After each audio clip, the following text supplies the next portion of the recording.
विषय है, इसको मैंने न्यूज़पेपर में देखा, अखबारों में देखा कि इस मंच ने एक प्रतियोगिता आयोजित की है। उसका विषय है मन की शुद्धि। तो मन की शुद्धि जो विषय है उसने मेरे मन को बहुत ही सोचने में मजबूर कर दिया कि जो हम आम कविजन है वो सामाजिक समस्या, आर्थिक समस्या और लोगों की खूबसूरती, प्रकृति की खूबसूरती, इसके बारे में ज्यादातर लिखते हैं या प्रेम व्यवहार के बारे में लिखते हैं। पर जो मेन जो विषय है मन की शुद्धि, वही अछूता रह जाता है, जो कि मनुष्य के व्यक्तित्व की आंतरिक शुद्धता को ही प्रदर्शित करता है और सुंदरता को प्रदर्शित करता है। तो मैंने इस पे कुछ लिखने का छोटा सा प्रयास किया है। आशा करती हूँ आप सभी को ये पसंद आएगी। विषय है मन की शुद्धि।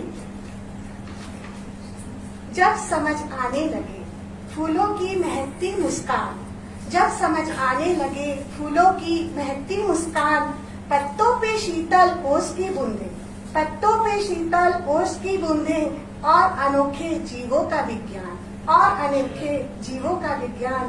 प्रकृति की यही तो अनुभूति है, और इसी से ही मन की शुद्धि भी होती है, इसी से मन की शुद्धि भी होती है।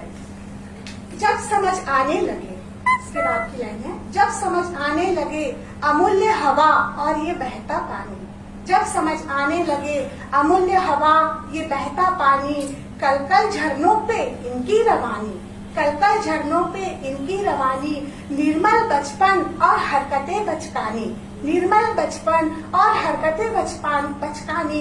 इन्हीं से तो प्रकृति सजती है, इन्हीं से तो प्रकृति सजती है, और मन की भी शुद्धि होती है, और मन की भी शुद्धि होती है।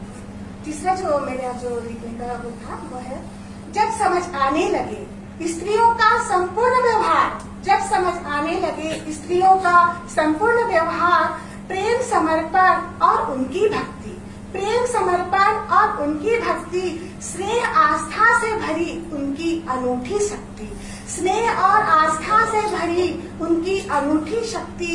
ईश्वर की यही तो अनुप्रीति है, ईश्वर की यही तो अनुप्रीति है, और यही से मन की शुद्धि होती है, और यही से मन की शुद्धि होती है। चौथा मेरा जो लिखने का वो था, आप उसको ध्यान दीजिएगा। जब समझ आने लगे, जब समझ आने लगे असहायों की व्यथा और क्रंदन, जब समझ आने लगे असहायों की व्यथा और क्रंदन,